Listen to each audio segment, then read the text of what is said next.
Hello दोस्तों, मेरा नाम अजय कुमार बंसल और हम लोग वीडियोस इसलिए बनाते हैं ताकि आपकी लाइफ बहुत अच्छी और बेहतरीन हो।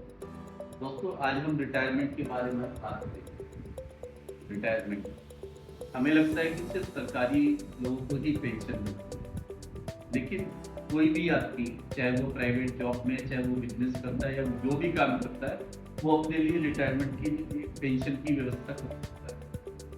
तो रिटायरमेंट की व्यवस्था करना क्यों जरूरी है, क्यों प्लानिंग जरूरी है रिटायरमेंट? तो दोस्तों, मुझे एक कहानी याद आती है। एक राज्य था, उसमें राजा को चुना जाता था सिर्फ 5 साल के लिए। और चुनने का भी एक तरीका होता था कि एक हाथी होता था, वह अपने हाथ में माला लेके चलता था और पब्लिक को सड़क के दोनों तरफ खड़ा कर दिया जाता था। वो जिसके गले में माला डालता था वो राजा बन जाता था 5 साल। लेकिन 5 साल के बाद उसको पकड़ के, उसके हाथ पैर बांध के नदी पार के जंगलों में फेंक दिया जाता, जहाँ पे जंगली जानवर उसका शिकार कर लेते थे और वो मर जाता। एक बार एक आदमी को राजा बनाया गया 5 साल के लिए। 5 साल बाद जब सैनिक उसे लेने के लिए आए, बांधने के लिए आए, तो अपनी गद्दी पे बैठा मुस्कुरा रहा था। बोला, आओ आओ, मैं तुम्हारा ही इंतजार कर।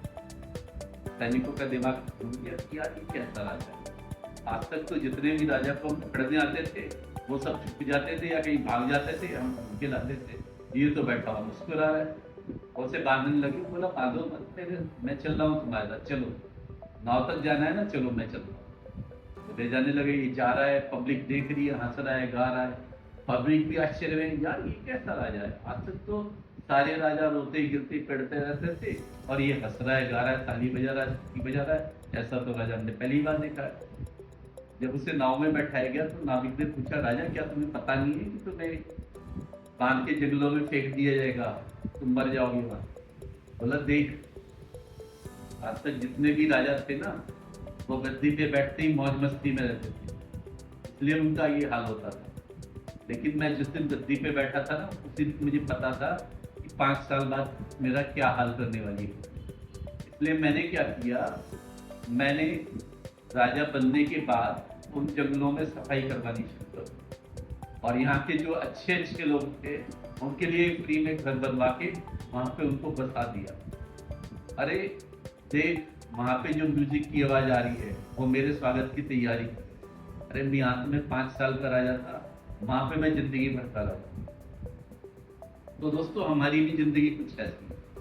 जब तक हम कमा रहे होते हैं, जब तक हम पैसा कमाते हैं, तब तक हम राजा की तरीके से रहते हैं। लेकिन जब हम रिटायर हो जाते हैं, हमारी इनकम खत्म हो जाती है, तो हमारी हालत खराब हो जाती है कि अब क्या करें। और दोस्तों, इंडिया का ये ट्रेंड है कि जो लोग अपना रिटायरमेंट प्लान नहीं करते, वो रिटायरमेंट के 5-10 साल के अंदर ही भगवान को प्यारे हो जाते हैं, क्योंकि पैसा नहीं होता।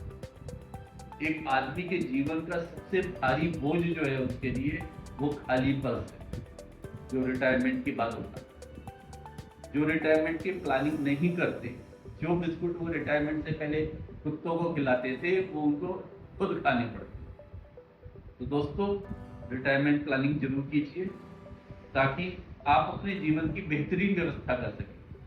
आपके बच्चे को भी जब पैसे चाहिए ना, और आप 70 साल के भी हो, तो आपको उससे बोलना चाहिए कि तू चिंता मत कर, अभी मैं जिंदा हूँ।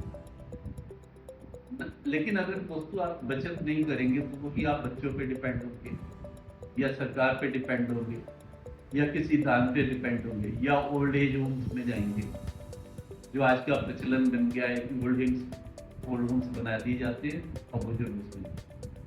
दोस्तों, अपना रिटायरमेंट प्लान जरूर करें। बुढ़ापे में आपको काम नहीं करना पड़ेगा और जिंदगी आपकी पहले भी राजा की तरह चलती थी रिटायरमेंट से पहले, और बाद में भी रिटायरमेंट बाद में राजा ही रहेंगे।